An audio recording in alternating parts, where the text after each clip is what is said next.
Mari kita sekali lagi bangkit berdiri. Saya mengundang semuanya buka suara berdoa. Sudah, tadi suara masih terlalu kecil. Maka saya mengajak saudara semuanya, jangan sungkan untuk berdoa. Saudara bukan berdoa didengar oleh manusia. Saudara berdoa kepada Tuhan, dan biarlah Tuhan yang mendengar doamu. Saya undang semuanya membuka suara. Kita bersama-sama berdoa kepada Tuhan. Semua buka suara, kita berdoa untuk speak. Kita berdoa untuk pelayanan di Taiwan, khususnya untuk di Taipei dan di Taichung. Dan juga kita berdoa untuk persekutuan pemuda. Kita semuanya buka suara, kita bersama-sama berdoa. Bapa dalam surga, kami bersyukur kepada Tuhan, karena Engkau adalah Allah yang hidup, adalah Allah yang memimpin setiap hidup kami masing-masing, dari yang muda sampai kepada yang dewasa. Kami bersyukur kepada Tuhan, karena Engkau adalah Allah yang memberikan akan hidup kami ini, bukan untuk melakukan sesuatu yang kosong, tapi kami dapat melakukan apa yang dikehendaki oleh Tuhan. Dan kami berdoa untuk seminar pembinaan iman Kristen yang akan diadakan pada 18 Oktober, dan kami berdoa supaya kami dapat dilibatkan. Kami rindu dapat dipakai Tuhan untuk menjangkau jiwa. Kami rindu kami dapat membawa setiap banyak generasi muda untuk mereka dapat mendengar Injil Tuhan. Dan jangan biarkan kami dihempaskan dari hidup kami, tapi biarlah kami berdoa kepada Tuhan, biarlah Engkau sendiri yang bertahta dalam hidup kami, untuk kami dapat dipakai Tuhan, untuk kami dapat menjangkau jiwa. Dan kami juga berdoa supaya lebih banyak penerusan muda mereka dapat berespon dengan benar di hadapan Tuhan. Kami juga berdoa khususnya pelayanan di Taiwan pada hari ini, khususnya di dua kota, yaitu di Taipei dan juga di Taichung. Kami berdoa untuk pemuda-pemuda di sana. Kami berdoa untuk setiap orang-orang yang ada di sana. Kami berdoa di dalam nama-Mu supaya mereka semuanya sungguh-sungguh dapat dibangunkan kembali, dan biarlah mereka dapat kembali melayani Tuhan. Dan khususnya pemuda di hari Rabu di Shanghai, kami juga berdoa supaya lebih banyak muda-mudi sungguh-sungguh digerakkan oleh Tuhan untuk mencintai Tuhan, mencintai firman, dan juga mencintai akan setiap apa yang Tuhan izinkan. Terima kasih ya Tuhan. Kami menyerahkan juga pemberitaan firman Tuhan pada hari ini. Dan bila Tuhan, Engkau sendiri yang bertahta di atas mimbar ini, sehingga hamba-Mu tidak sembarangan berkhotbah, tapi sungguh-sungguh Roh Kudus, Engkau yang menggerakkan hamba-Mu untuk dapat menyampaikan firman kembali kepada kehendak Tuhan. Inilah doa kami Tuhan. Kami serahkan semuanya di dalam nama Yesus Kristus. Kami bersama-sama berdoa dan bersyukur kepada Tuhan. Yesus, Yesus, dengar doaku. Janganlah Engkau lalui, berilah Yesus, Yesus, dengar doaku. Yesus, Yesus, dengar doaku. Janganlah Engkau lalui, berilah berkat-Mu. Silakan duduk saudara sekalian.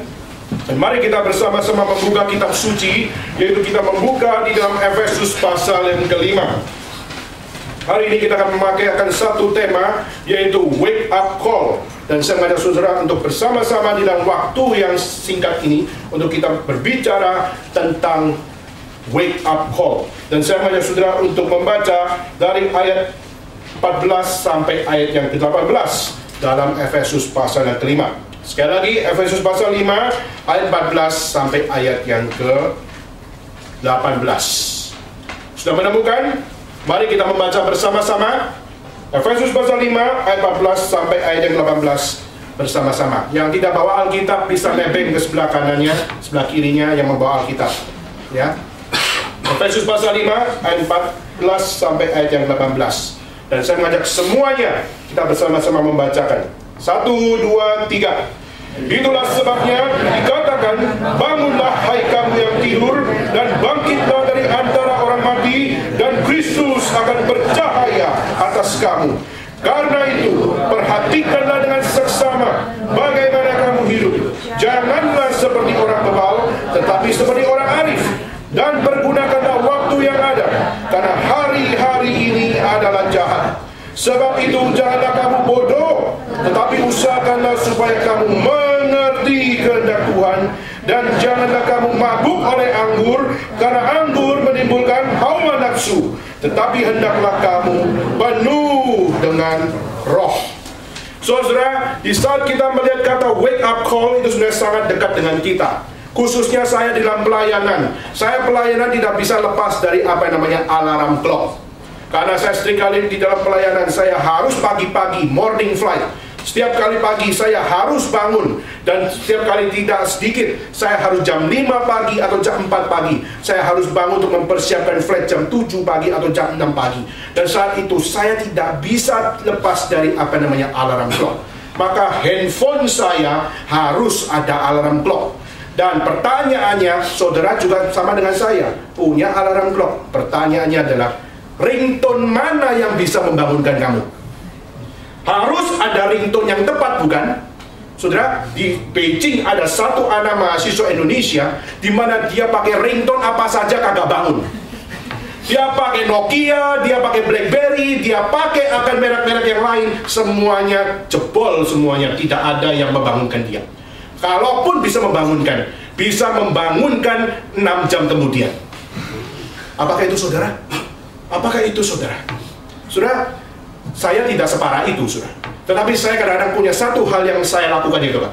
Di setiap kali alarm clock itu membangunkan saya bangun tidak? Saya bangun, tapi saya snooze lagi. Lalu saya snooze lagi. Yang ketawa pasti yang pernah mengalami gitu kan? Saya snooze lagi, dan saya snooze lagi. Seringkali kita berusaha untuk menunda dengan kata snooze depan. Dan seringkali kita memakai akan semua itu. Saudara, setelah traveling setiap hari, setiap minggu, setiap bulan, setiap tahun, saya tidak bisa lepas dari wake up alarm clock. Dan saya juga membutuhkan, bukan hanya membutuhkan alarm clock saja, tapi saya juga membutuhkan keakuratan. Saya membutuhkan ketepatan. Saya membutuhkan akan satu hal di dalam data angka yang ada di dalam alarm clock itu. Saya butuh akan sesuatu yang pasti. Kenapa? Kalau meleset, maka apa yang terjadi? Set efeknya, saya bisa telat, saya bisa ketinggalan pesawat, saya bisa ketinggalan kereta, dan saya bisa tidur lagi karena ketinggalan. Saudara, kita butuh alarm clock. Saudara studi pun, saudara sekolah pun, kalau kelas pagi pasti butuh alarm clock. Saudara, maka kita seringkali tahu, saya hidup tidak lepas dari alarm clock. Saya kadang-kadang menutupnya dan tidur lagi. Kadang saya menutupnya dan saya bangun. Kadang-kadang saya tidak menghiraukan sampai 6 jam kemudian baru saya bangun. Saudara, kata bangunlah, hai kau yang tidur, ini adalah sesuatu yang penting, saudara. Kata wake up itu bukan satu vocabulary biasa. Tapi kata wake up bicara tentang 4 hal. Kata wake up bicara tentang pertama, kamu perlu hidup. Kamu merasa tertidur, kamu seperti orang mati. Kamu tidak melakukan apa-apa. Tapi hidup bukan untuk tidak melakukan apa-apa. Kamu hidup for something. Kamu hidup untuk sesuatu. Saudara, hidup untuk melakukan sesuatu. Saudara bukan diciptakan untuk tidur, saudara. Tapi saudara diciptakan untuk doing something glorious. Tetapi wake up muncul untuk mengingatkan kita, jangan terus tertidur. Tapi wake up muncul adalah untuk you must to realize again that you are life. You have life di dalam hidupmu. Kamu punya kehidupan, kamu punya life, maka kamu jangan sia-siakan life kamu. So, wake up guys, di dalam Alkitab dikatakan itu. Maka bicara tentang pertama, we have life. Tapi pertanyaannya, what kind of life yang dibangunkan di dalam hidup muda-mudi pada hari ini? Wake up yang bagaimana yang dibutuhkan oleh setiap orang Kristen di dalam hidup kita masing-masing. Itu nanti kita akan bicarakan. Kedua, yaitu wake up bicara bukan hanya tentang life. Kedua, bicara tentang kesadaran. Bahwa apa? Saya tuh butuh something, saya harus melakukan sesuatu, dan untuk saya bisa melakukan sesuatu, saya harus punya kesadaran, bukan? Ya kan? Saudara harus punya kemauan, bukan? Kalau saudara nggak punya kesadaran, saudara nggak punya kemauan, mau dibangunkan, nggak mungkin bangun. Tetapi saudara bilang, saya harus pergi sekolah, saya harus pergi jemput orang tua saya di airport, saya harus pergi ke gereja. Kalau saudara tahu dengan sadar saudara harus pergi, maka saudara di saat saudara di wake up, saudara pasti bangun. Hari ini kenapa banyak orang sangat susah pergi ke gereja? Karena mereka tidak menyadari dengan benar artinya pergi ke gereja dengan benar. Kesadaran bahwa itu penting, maka sesuatu yang penting pasti akan membuat saudara untuk bangun. Saudara, pergi ke gereja dibandingkan dengan pergi menemui pacar di Sintienti, pasti saudara kalau muda-mudi bertemu pacar di Sintienti lebih glorious daripada pergi gereja. Wah, saya hanya mendoakan ampunilah dia, karena mereka nggak tahu apa yang mereka berbuat.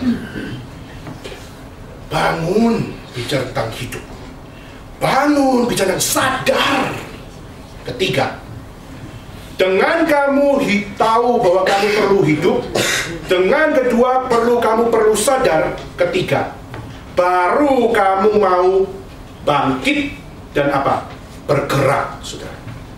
Kalau kamu tahu kamu ini butuh untuk hidup, untuk melakukan something, dan kamu sadar kamu perlu melakukan itu, pasti kamu akan mau bergerak. Pertanyaannya, kenapa kita seringkali susah gerak? Sudah. Kenapa kita susah untuk bangun? Kenapa kita susah untuk beraksi? Kenapa? Karena di saat kita mau melakukan sesuatu, kita biasanya kalau melakukan sesuatu pasti mengharapkan apa, saudara? Profitnya apa? Untungnya apa buat gua? Kalau nggak ada untungnya, buat apa gua datang? Bocai. Ya, seringkali kita merasa seperti itu, bukan?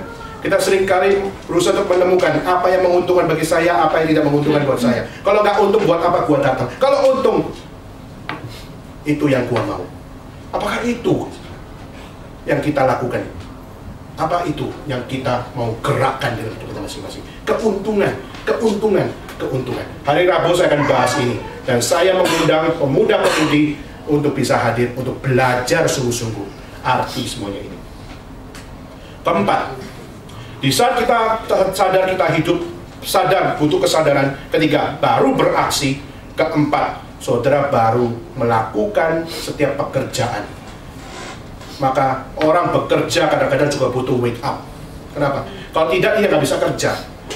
Makanya firman Tuhan mengatakan, jangan kamu pikir bahwa kamu memperoleh keuntungan, memperoleh hidup, memperoleh nilai hidup tidak dengan bekerja. Justru orang-orang yang mau hidup enak, yang mau hidup memiliki semuanya, kamu harus bekerja. Kalau kamu tidak bekerja, jangan mimpi memperoleh akan apa yang kau inginkan. Belajar dari semut. Bagaimana semut itu nggak punya mata, semut itu buta, semut itu kemana-mana nabrak-nabrak, tapi dia punya semangat hidup, semangat kerja di dalam dirinya, yang Tuhan desain di dalam dirinya. Untuk apa? Untuk dia always awake, nggak pernah tertidur, terus cari makanan, terus cari supaya untuk dibagikan kepada sesama semut yang lain. Maka sudah, wake up, bicara tentang 4 hal ini. Tetapi pertanyaannya adalah, biasanya kalau kita bicara dalam kekristenan, kata wake up itu dibicarakan kepada orang yang non-Kristen, atau dibicarakan kepada orang-orang berdosa, atau dibicarakan kepada orang-orang yang tidak mau menerima Yesus sebagai Tuhan, atau biasanya dibicarakan kepada orang-orang yang sudah mendengar Injil tetapi masih tidak memiliki hati untuk mau meresponi Injil. Biasanya itu kata wake up ditujukan kepada orang-orang berdosa. Tetapi bagian ini surat Efesus ditulis oleh Paulus, dan pasal Paulus menulis ini, itu sebabnya dikatakan, bangunlah hai kamu yang tidur, dan bangkitlah dari antara orang mati, dan Kristus akan bercahaya atas kamu. It was not written to the sinners. Tetapi kata wake up dibicarakan kepada jemaat. Kata wake up dibicarakan kepada sesama orang Kristen, dan kata wake up dibicarakan kepada orang-orang yang pergi beribadah kepada Tuhan. Kenapa, saudara? Kenapa kata wake up diberikan kepada orang-orang Kristen? Bukankah mereka sudah meresponi firman, mereka sudah datang ke gereja, mereka sudah melakukan akan religious life di dalam hidup mereka? Gak cukup, harus di wake up lagi. Wake up for what? Saudara, apa yang menjadikan kondisi jemaat Efesus saat itu? Kenapa Rasul Paulus harus berbicara wake up? Kenapa? Siapa mereka sampai harus di wake up? Siapa jemaat itu sehingga mereka harus di wake up? Siapa pelayan gereja itu sehingga dia harus di wake up? Who are they? Siapakah mereka? Mereka adalah orang Kristen yang already converted to Christ. Dan gereja Efesus adalah one of the best church in the history of the New Testament. Gereja terbesar, salah satu gereja yang paling berpengaruh di dalam sejarah Perjanjian Baru. Bukankah gereja yang besar, gereja yang banyak orang, gereja yang penuh dengan kegiatan-kegiatan? Kenapa kamu harus wake up? Ada apa sehingga Paulus harus berbicara seperti itu? Kenapa Paulus membicarakan ini? Dua hal terjadi. Kenapa? Karena mereka memiliki morally good. Mereka punya kehidupan moral itu bagus, tetapi unenlightened. Yaitu apa? Tidak memiliki cahaya di dalam kehidupannya. Tidak punya pengaruh apa-apa di dalam dunia ini. Tidak memiliki pengaruh untuk sesamanya. Dan tidak punya pengaruh untuk setiap tempat di mana mereka berada. Saudara, mereka Kristen, tapi mereka Kristen cuma dikit untuk dirinya sendiri. Mereka menganggap kami adalah kaum yang eksklusif. Kami tidak butuh siapa-siapa. Kami cuma butuh orang Kristen. Kami tidak butuh memberitakan Injil. Buat apa memberitakan Injil? Buat apa ngajak mereka ke seminar? Tidak usah. Seminar hanya untuk orang Kristen. Dan kita nggak pernah mengajak banyak orang yang membutuhkan Injil untuk mereka dengar firman. Mereka morally good, but unenlightened di dalam kehidupan dia.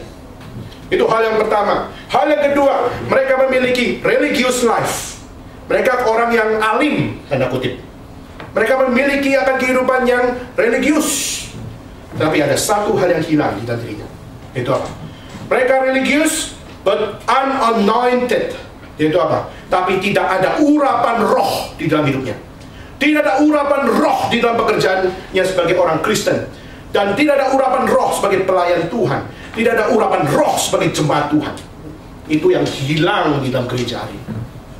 Gereja sudah lupa siapa yang mempercayakan kekristenan di dalam hatinya. Pemuda-pemudi juga sudah lupa. Kenapa kami harus jadi pemuda Kristen? Seringkali kita sudah lupa. Kenapa? Kita tidak menganggap dia penting. Kita menganggap bahwa okay Tuhan, I believe in you, but you are not everything. I have my own everything in my life. I don't need you, God. I just need you to go to the church. I just need you to have a community here. Saya cuma butuh komunitas. Saya cuma butuh akan kenikmatan di dalam Tuhan. Musikkah atau firman Tuhan kah? Dan teman-teman lain. Tapi pertobatan, sungguh-sungguh memohon urapan Tuhan di dalam hidup kita masing. Is that here? Apakah itu ada di dalam hidupmu hari ini? Saudara, kenapa Paulus harus berteriak wake up? Karena mereka sudah lupa. Mereka harus terus berdoa untuk urapan Tuhan. Kenapa harus wake up? Karena mereka banyak melakukan morally good, tetapi mereka tidak bercahaya memberitakan kebenaran firman Tuhan. Maka ini menjadi sebuah kenyataan yang kita bisa konklusikan, saudara. Itu apa? Christians people needs to be warned. Christian people needs to be sounded. And Christian people need to be awake from their nap. Orang Kristen harus dibangunkan untuk mereka hidup kembali kepada apa yang seharusnya. Efesus mengalami banyak hal kerusakan di dalamnya. Morally good tapi unenlightened, religious life tapi unanointed, sehingga akhirnya jatuh di dalam hidupnya itu dualisme yaitu apa? Saudara tahu arti dualisme? hidup dengan dua topeng. Hidup dalam dua topeng. Hari Minggu pakai topeng senyum. Setelah itu ganti hari Senin sampai Sabtu dengan muka mupeng, gitu kan, muka pengen, gitu kan, pengen berdosa, seperti itu. Itulah yang menjadi satu kerusakan yang terbesar. Makanya kata wake up muncul dari Rasul Paulus, dibicarakan, this is the only way to understand that you need to be conversion. You must to repent. Kamu harus bertobat. Kamu harus berlutut di hadapan Tuhan. Untuk kamu apa? Kembali kepada apa yang seharusnya menjadi esensi dalam pengikutan kita kepada Tuhan. Apa esensinya untuk kita mengikuti Tuhan hari ini? Maka hear the gospel, hear the word of God. Dengarlah setiap firman Tuhan. Karena Tuhan berfirman bukan untuk saudara dan saya saja. Tuhan berfirman untuk dirinya sendiri. Untuk apa? Menyatakan kemuliaan bahwa apa? Pada saat saya bicara, saya bukan bicara dengan sembarangan. Tapi saat saya bicara karena aku adalah Tuhan. Dan saat saya hari ini berbicara, saya bukan Tuhan, tapi saya mewakili Tuhan. Untuk apa? Untuk hanya rela dipakai. Untuk apa? Menyatakan apa yang Tuhan tetapkan. Yaitu apa? Hear my word. Dengarlah firman Tuhan. Dan biarlah firman Tuhan menggugah hidupmu. Untuk apa? Wake up. Wake up. Wake up. Maka, saudara, kenapa kita harus mendengar banyak firman Tuhan? Karena firman Tuhan di dalam Alkitab dicatat, yaitu punya daya ledak yang luar biasa.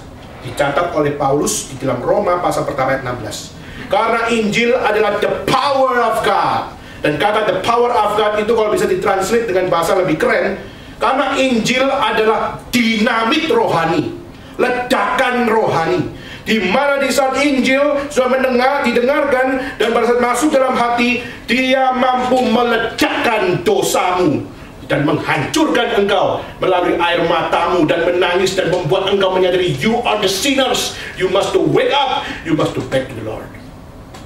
Maka Injil bukan sembarangan. Dia adalah the power of God yang memiliki ledakan rohani yang besar untuk membuat saudara dan saya sadar, I'm a sinner, I'm just nothing, but I know something that you are everything in my life, then I must to follow you.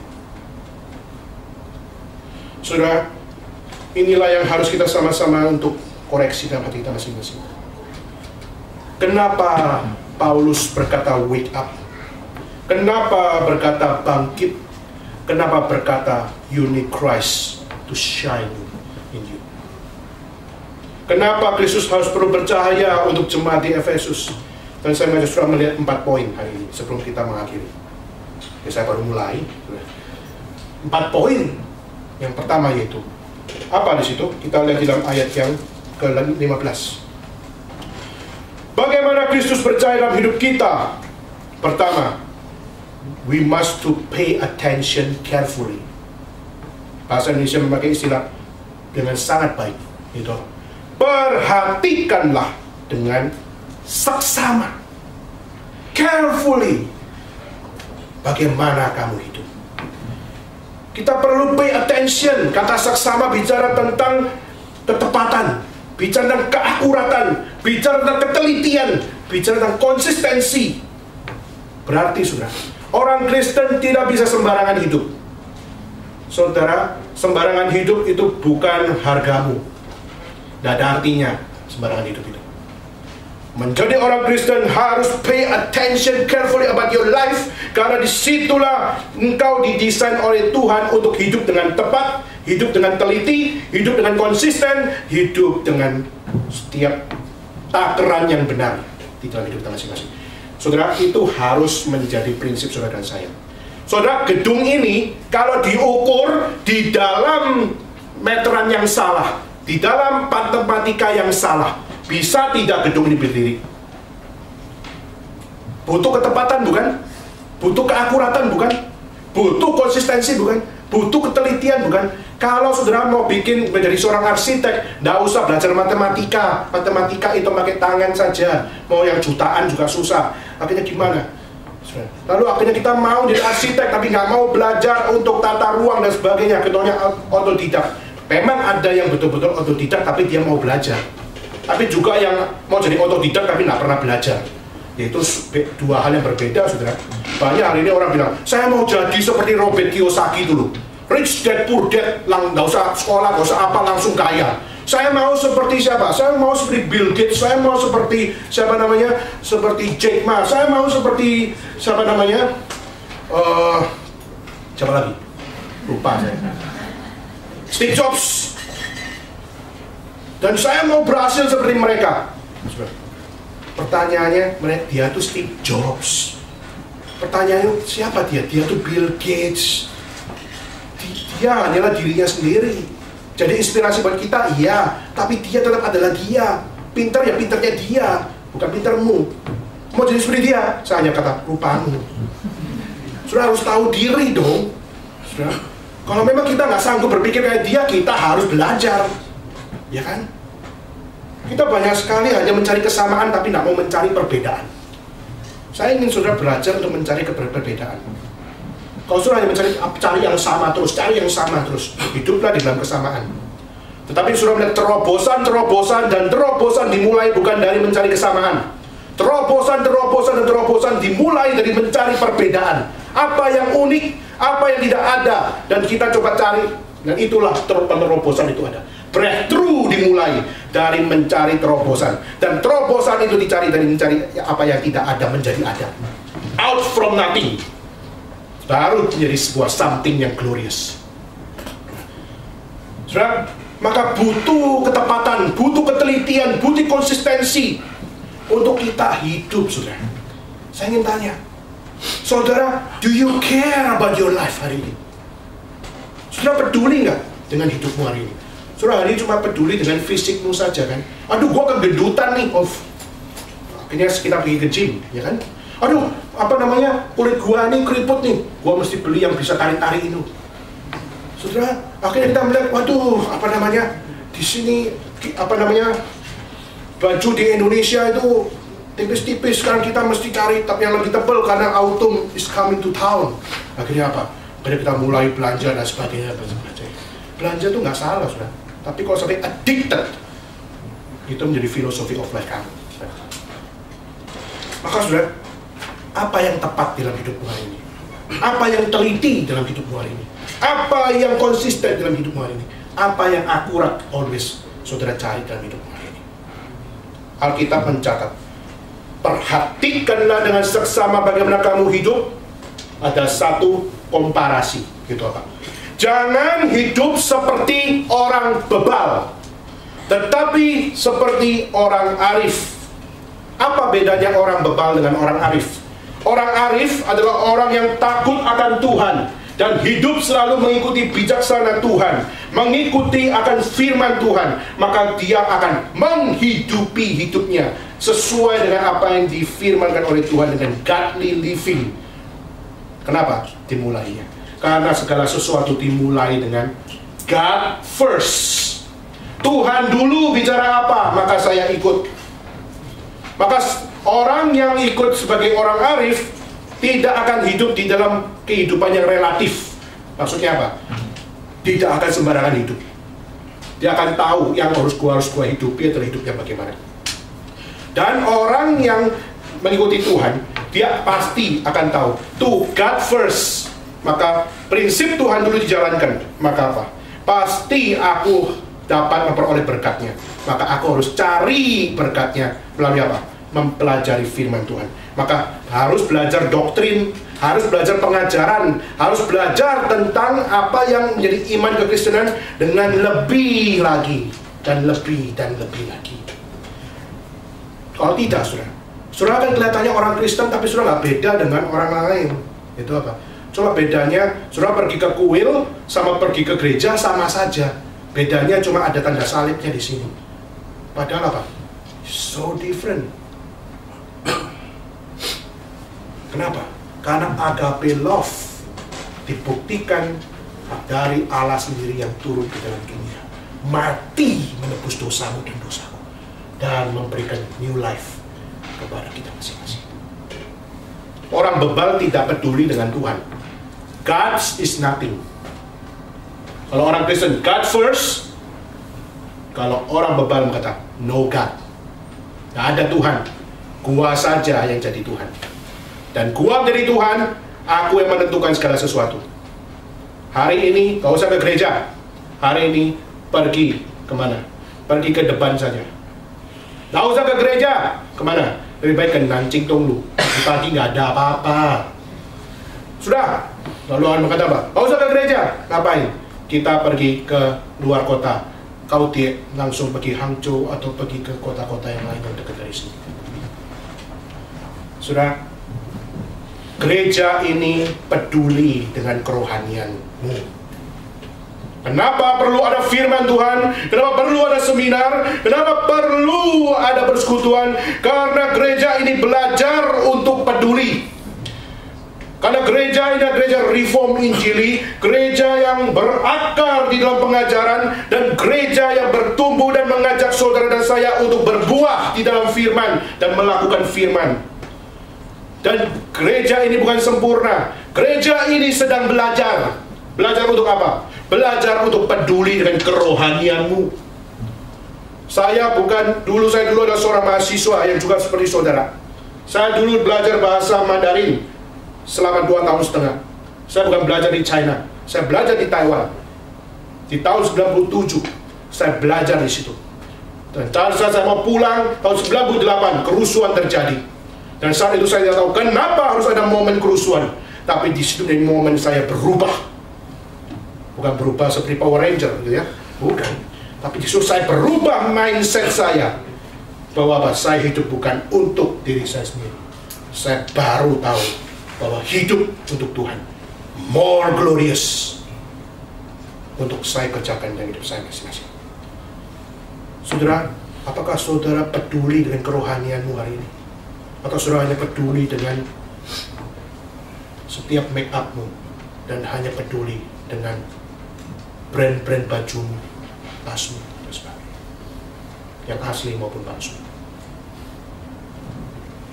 Hal yang kedua, bagaimana Kristus bercahaya dalam kehidupan jemaat?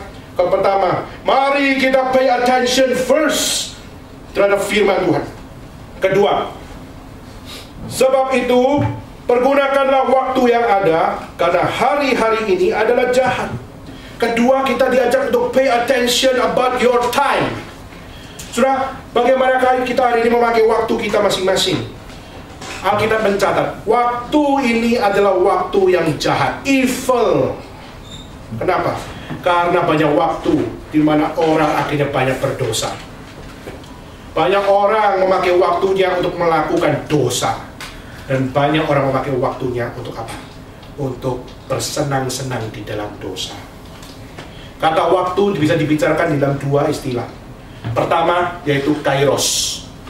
Kedua yaitu kronos. Sudah tahu bedanya kairos dengan kronos? Sudah tahu bedanya?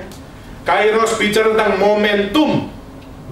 Di saat saudara bertemu muka dengan calon pacarmu, dari mata turun ke hati, jedok istilahnya.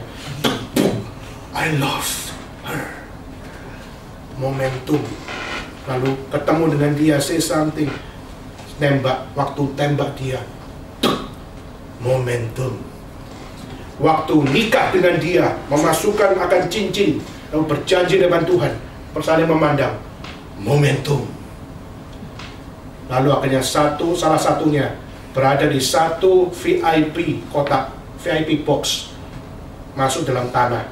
Momentum. Di saat engkau lahir, di saat engkau menikah, di saat engkau bertumbuh, dan di saat engkau mati, itu adalah momentum. Tapi juga ada momentum-momentum tertentu di dalam hidup.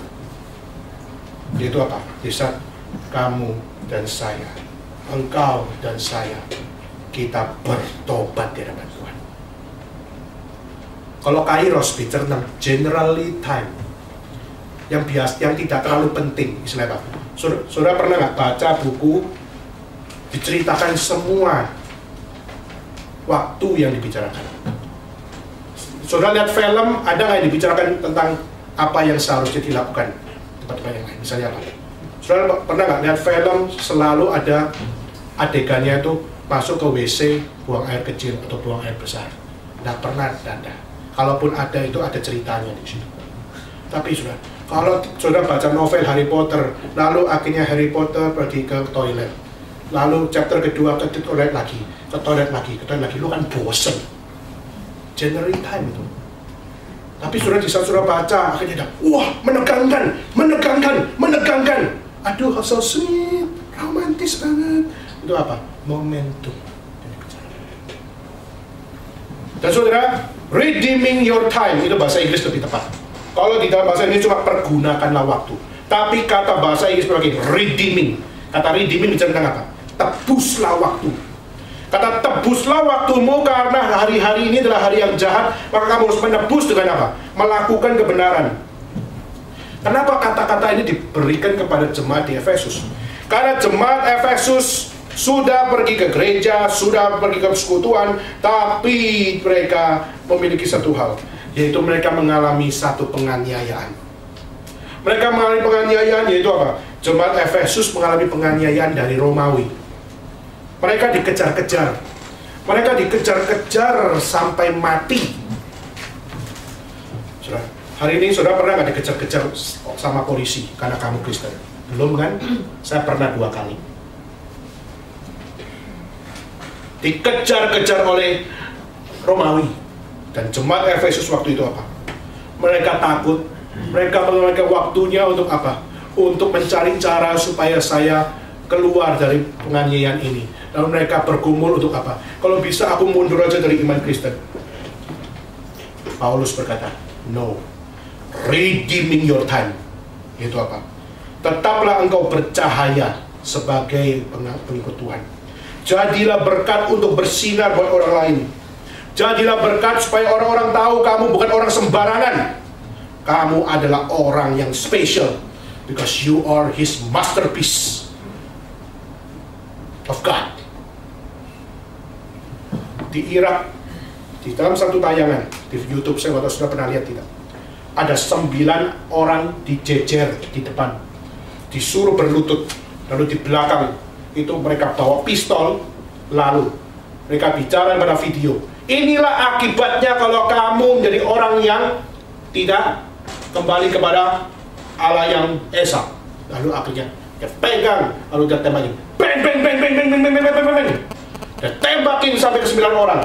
Setelah 9 orang kepalanya ditembak satu persatu. Lalu setelah orang yang 9 sudah selesai ditembak, langsung berondong semuanya. Brrrr. Semua menerima peluru itu dalam keadaan mati. Akhirnya sampai pasir yang warnanya putih jadi merah. Dan waktu itu saya lihat itu berkali-kali. Hampir 30 kali saya lihat video itu. Wah, ratingnya langsung tinggi karena saya lihat 30 kali. Satu orang 30 kali. Ratingnya masih tinggi. Dan saya lihat itu. Saya lihat muka-muka mereka. Muka-muka mereka yang tahu bahwa dalam 2 detik lagi saya akan mati. Bagaimana muka mereka? Dan saya lihat muka mereka. Muka mereka tenang. Muka mereka tenang. Muka mereka tenang. Tapi ada satu orang yang berkata melalui sebuah artikel, berkata apa? Dia berkata, dari 9 orang itu, ada satu yang berkata bahwa apa? Ada satu yang berkata, ampunilah mereka, karena mereka tidak tahu apa yang mereka berbuat. Dan akhirnya mereka ditembak. Saudara, kalau kira-kira kalau melihat video itu, saudara akan ngapain? Ya? Saudara kalau melihat video itu, kira-kira saudara akan ngapain? Saya waktu lihat pertama video itu, saya mengatakan, kurang ajar, jahanam tuh orang. Saya waktu marah sekali. Kenapa video ini harus keluar? Kenapa pembantaian ini begitu vulgar? Dan sebagainya. Saya marah pertama. Tetapi sudah, setelah saya lihat 1, 2, 3, 4 sampai ke 30 kali, lalu baca banyak artikel untuk mengerti apa yang terjadi di situ. Di saat orang yang mau ditembak itu, seharusnya dia bisa nggak marah? Bisa. Tapi dia berkata apa? Forgive them. Ampunilah mereka, karena mereka tidak ada. Saat itu saya tahu, aku sudah hamba Tuhan. Saya sudah berkhotbah ratusan kali, hampir ribuan kali. Tapi saya masih salah berespon. Justru orang yang sudah menerima kan satu pistol di belakangnya, dia justru berkata, forgive them. Bukan untuk mengajak semua, ayo marah, kami mau mati nih, marahlah. Tidak. Dia berkata, forgive them. Dan disitulah pada saat saya melihat video ke-30 kali lah, saya kembali bertobat di hadapan Tuhan. Berkata, di saat penderitaan terjadi, kata yang muncul adalah orang-orang yang membunuh mereka. Susah, tetapi redeeming your time because your days are evil. Maka sudah, di saat kamu melihat hal-hal yang terjadi di hidup saudara, ada orang yang menjengkelkan bagi hidupmu nggak? Pasti. Hidup kita tuh pasti akan menemukan orang yang menjengkelkan. Atau jangan-jangan kamu juga orang yang menjengkelkan buat orang lain, ya kan? Tetapi let's pay attention about your time, redeeming your time. Jangan buang-buang waktu untuk marah untuk sesuatu yang nothing. Marah itu ada, memang diizinkan Tuhan, tapi marah yang kudus. Maka redeeming your time, jangan waste your time dengan melakukan kebodohan di dalam kehidupan masing-masing. Maka itu kedua. Pertama, pay attention about your life. Kedua, pay attention about your time. Ketiga, yaitu pay attention about the word of God, the God's will, kehendak Tuhan di dalam hidup saudara.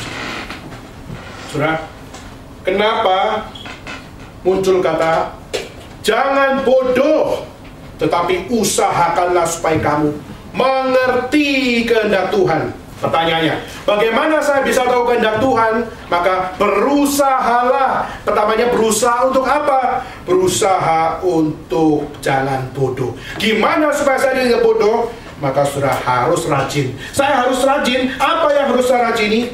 Kamu kalau mau tahu kehendak Tuhan, kamu harus cari firman Tuhan. Faith first, and the reason will be followed, and the experience will be followed, and the action will be followed. Mari kita beriman dulu. Dengan kita beriman, baru berrasio. Dan berrasio, baru berpengalaman. Berpengalaman, baru melakukan tindakan sesuai kehendak Tuhan. Kenapa? Karena rasio kita semua sudah jatuh dalam dosa. Tidak ada satupun yang beres otaknya. Karena semua manusia jatuh dalam dosa. Semua pasti ingin untuk merugikan orang lain dan menguntungkan dirinya sendiri. Pasti, termasuk orang-orang di dalam gereja, termasuk hamba Tuhan. Tetapi saudara, kembali kepada firman, faith first, God first. Kenapa? Karena cuma dia yang suci, yang otaknya suci, yang kemauannya suci, yang ambisinya suci, dan yang tindakannya suci. Cuma Tuhan. Maka kalau kita tidak mau meletakkan Tuhan di tempat yang pertama dalam hidupmu, bagaimana mungkin kamu dapat melakukan yang benar? Bagaimana jika faith tidak ditaruh di dalam hidup kamu yang utama? Bagaimana mungkin kamu bisa menjadi orang yang dipakai oleh Tuhan? Kalau sudah menjadi orang yang dipakai oleh Tuhan, God first, faith first, iman dulu, Alkitab dulu, firman Tuhan dulu. Maka rasioku menjadi pelayan firman, untuk melayani dan mengalami pengalaman dan melakukan tindakan sesuai dengan iman. Tapi hari ini orang seringkali membolak-balikkan dengan reason first, otak dulu baru bangun iman, bangun iman baru bangun pengalaman, baru bangun pengalaman juga baru tindakan. Lalu ada yang mengatakan bukan rasio, pengalaman dulu, pengalaman bikin rasio, rasio bikin iman, iman bikin tindakan. Sudah, wah tambah pusing katanya, sudah. Maka untuk kita mau understand the God's will, sudah harus back to God first. Maka perlu mendengar firman Tuhan. Barulah engkau menjadi orang yang wise. Maka, do you know about God's will terhadap hidup saudara? Saudara tahu kehendak Tuhan kenapa saudara dikirim ke China? Kenapa saudara hari ini ada di Shanghai? Supaya saudara bisa menikmati restoran terbesar, terbanyak, terenak, terlezat selama engkau ada di sini selama 1 tahun? Apa karena kamu dikirim 1 tahun cuma untuk keliling China dan tidak pernah mau pergi gereja, dan mau belajar firman Tuhan? Saudara, saya berkata ini untuk mengajak kita wake up. Pasti ada rencana Tuhan kenapa saudara ada di Shanghai. Mungkin seseorang temanmu bisa bertobat karena kamu. Seseorang bisa mengenal Kristus karena kamu. Dan mungkin dari hidupmu yang biasa, yang tidak ada talenta, yang tidak punya kemampuan apa-apa, Tuhan bisa pakai kamu di dalam ketidakmampuan kamu. Kemarin saya men-sharingkan seorang bernama Nick Vujicic. Itu seorang dari Australia. Tangannya putus, cuma ada kaki yang lucu, seperti penguin. Saudara ada bukunya, kan? Ada di mana-mana. Orang menertawakan dia waktu dia masih kecil. Bilang apa? Cacat kamu tuh. Bukan cacat otak, cacat fisik kamu. Gak mungkin dari berkat buat orang lain. Hahaha, semua menertawakan dia. Tapi dia tahu, I know whom I believe. Saya pernah berusaha untuk bunuh diri berkali-kali. Tapi saya tahu saya tidak diizinkan untuk bunuh diri karena saya dipakai oleh Tuhan. Saya secacat ini, tapi saya dipakai oleh Tuhan. Kalau saudara tidak secacat dia, kenapa engkau tidak menjadi kesaksian buat orang lain? Apakah perlu saudara jadi cacat baru mau memuliakan Tuhan? Orang ini cacat semuanya, tapi dapat istri cantik loh, punya anak cantik. Kenapa bisa begini? Saudara, you must to learn how to understand the God's will. And how to understand God's will itu bukan sesuatu yang instantly. You must kamu harus berada di dalam proses in making untuk mau belajar firman Tuhan. Efesus hilang akan hari ini. Jemaat di Efesus hilang karena mereka sudah tidak lagi by faith mereka berpikir, by faith mereka berpikir. Terakhir, gimana Kristus percaya dalam jemaat? Berkata bahwa apa? Jangan mabuk oleh anggur, tetapi hendaklah kamu penuh roh. Pertama itu pay attention about your life. Kedua bicara pay attention about your time. Ketiga pay attention about the God's will. Dan keempat bicara pay attention about the Holy Spirit di dalam hidup kita masing-masing. Is the Holy Spirit fully di dalam hidup kita masing-masing? Apakah ada kuasa Roh Kudus bekerja dalam hidupmu dan dalam hidupku? Dia memimpin hidupmu atau tidak? Dia memimpin hidupmu di dalam konteks saudara di Shanghai atau tidak? Saudara, orang-orang yang melayani Tuhan, orang yang sungguh-sungguh dipakai Tuhan adalah orang yang peka terhadap pekerjaan Roh Kudus. Dan saya diizinkan Tuhan untuk belajar sedikit dari hari ini. Dan saya baru pelajari itu berminggu-minggu ini. Di saat saya sharingkan kemarin di Taichung ada 5 mahasiswa kontak saya. Dan waktu itu saya berkata, kita tidak ada persekutuan di Taichung. Saya mengatakan bahwa apa? Kalian ke Taipei aja. Lalu akhirnya 1 orang, 2 orang, 3 orang. Saya masih nggak ngeh, saudara. Saya masih berkata bahwa apa? Saya sudah capek keliling terus dan saya menganggap Taichung 3 orang doa dulu lalu seperti itu. Tetapi tambah lagi 4, 5 sampai 7 orang. Di saat 7 orang kontak, saya tuh ingin banget punya persekutuan di gereja ini. Kalau bisa ada di kota ini, saya sangat ingin diberkati.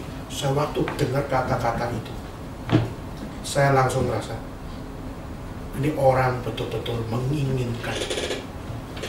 Orang ini betul-betul mau bayar harga. Aku ingin, aku rindu, dan aku tahu ini adalah kesadaranku yang ku ingin. Waktu saya baca dari statement yang ke-7, orang ke-7, saya langsung tersentak. Daniel, you hamba Tuhan kurang iman. Kamu penginjil kurang iman. 7 orang sudah berteriak. Kamu mau tunggu berapa orang untuk kamu mau sadar? Kamu mau tunggu berapa orang untuk berkata kami mau rindu persekutuan ini ada?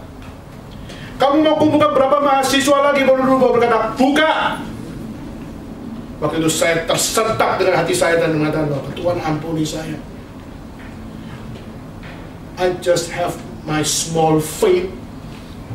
Dan akhirnya saya berkata, yes, hari ini 2 hari yang lalu saya berkata, Bu, kita langsung Skype conference bersama mereka. Tempatnya di mana? Sampai tadi malam pun belum ketemu tempatnya di mana.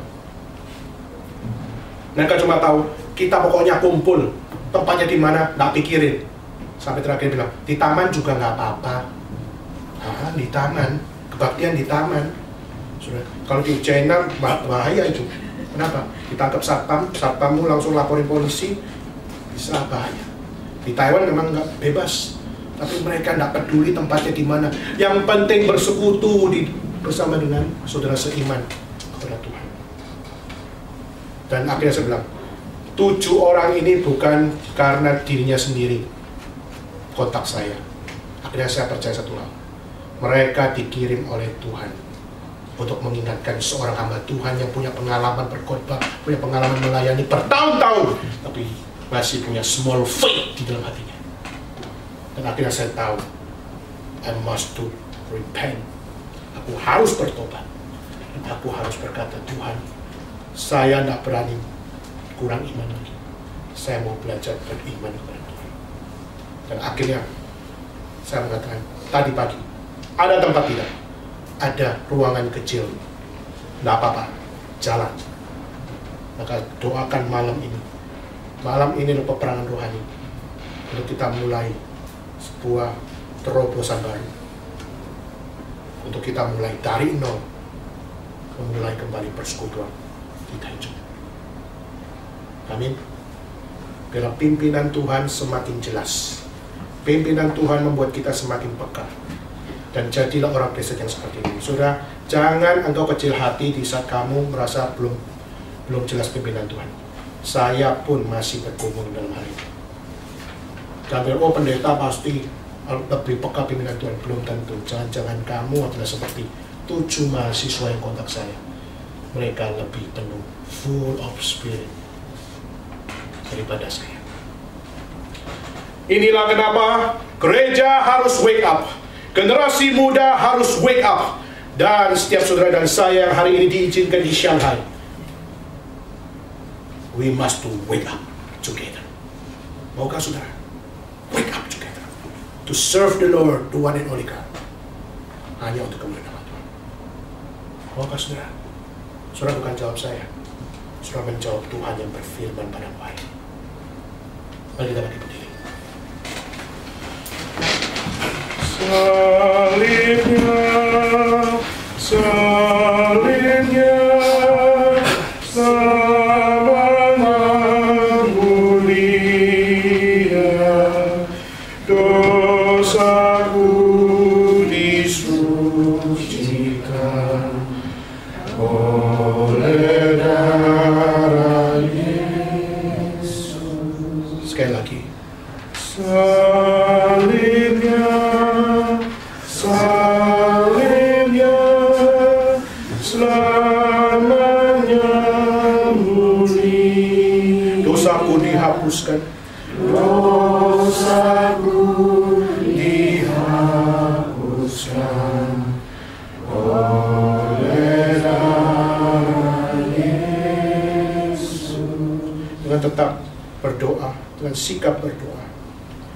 Saudara, mungkin di antara engkau ada yang baru pertama kali datang, dan baru pertama kali studi di Shanghai, baru pertama kali dalam semester yang baru. Dan hari ini mungkin juga ada saudara yang sudah bersemester-semester ada di sini, maupun setiap saudara yang sudah bekerja di sini, maupun yang sudah hidup di sini.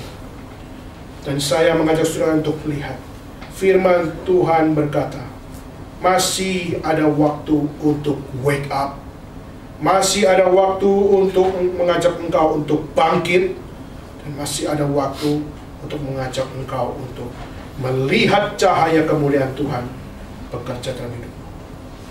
Dan hari ini saudara, saya memberanikan diri di hadapan Tuhan untuk mengajak saudara berdoa. Siapa yang berkata, Tuhan, di dalam semester ini, di dalam tahun ini, Tuhan sudah bawa kami ke Shanghai. Kami mau lebih cinta Tuhan. Baik engkau di gereja ini, maupun engkau di tempat yang lain. Saya mau berjanji kepada Tuhan. Saya mau lebih cinta Tuhan. Saya mau lebih cinta firman. Saya mau pegang dalam pekerjaan Roh Kudus. Saya mau lebih lagi hidup dengan benar di hadapan Tuhan. Dan saya memberikan kesempatan untuk saudara sekalian. Siapa yang punya doa seperti ini, saya ajak saudara sekalian untuk memberanikan diri. Angkat tanganmu di hadapan Tuhan. Angkat tangan di hadapan Tuhan dan berkata, Tuhan, ini saya. Saya mau memperbarui komitmen saya di hadapan Tuhan. Saya mau lebih rajin lagi mengikut Tuhan. Sampai punya doa seperti ini, beranikan dirimu di hadapan Tuhan. Angkat tangan di hadapan Tuhan. Puji Tuhan, puji Tuhan, puji Tuhan, puji Tuhan. Ada lagi, saya memberikan kesempatan kepadamu. Ini adalah sebuah hal yang wajib saudara untuk sungguh hati. Puji Tuhan, ada lagi. Puji Tuhan, puji Tuhan. Ada lagi, jangan keraskan hatimu. Jangan keraskan hatimu. Tangan diturunkan. Bapa dalam surga, kami bersyukur. Kami bersyukur atas ibadah yang Tuhan izinkan untuk kami dapat sama untuk jalani. Kami tahu ya Tuhan, kami seringkali terlalu kecil iman mengikut Engkau. Dan kami berdoa untuk jemaat-Mu yang ada di sini. Meskipun kadang-kadang ada hamba Tuhan, tidak ada hamba Tuhan, tapi Tuhan menjadi gembala yang agung untuk gereja ini. Meskipun hamba Tuhan yang ada harus berkeliling, tetapi Tuhan tetap menjaga jemaat ini. Tuhan telah memakai aktivis dan pengurus yang mau menjaga gereja ini. Tuhan, kami berdoa supaya setiap panitia, setiap aktivis, setiap orang-orang melayani sungguh-sungguh takut akan Tuhan, sehingga mereka tidak sembarangan melayani. Dan kami juga berdoa untuk setiap kami yang ada di sini yang berkumpul pada hari ini. Kami berdoa supaya kami tidak menjadi batu sandungan buat orang lain, tapi kami mau lebih rajin lagi belajar firman Tuhan. Kami mau lebih dekat dengan Tuhan. Kami mau lebih melayani Tuhan. Kami mau rindu menjadi berkat buat orang lain. Terima kasih ya Tuhan. Kami bersyukur, terima kasih atas ibadah yang Tuhan izinkan pada hari ini. Dan biarlah Tuhan, setiap kami yang tangan kami terangkat, maupun yang belum mengangkat tangan, tapi hati kami terangkat. Tuhan, Engkau tahu yang paling kami gumulkan. Kami mohon Tuhan, Tuhan, Engkau peduli dengan kerohanian kami, dan kami mau peduli dengan kerohanian kami juga. Peduli dengan kerohanian orang lain melalui gereja ini, biar kami semakin dekat dengan Tuhan. Dan kalaupun kami tidak ada di gereja ini, biar kami juga semakin dekat dengan Tuhan di tempat yang membuat kami bertumbuh. Terima kasih Tuhan, inilah doa kami. Di dalam nama Yesus Kristus.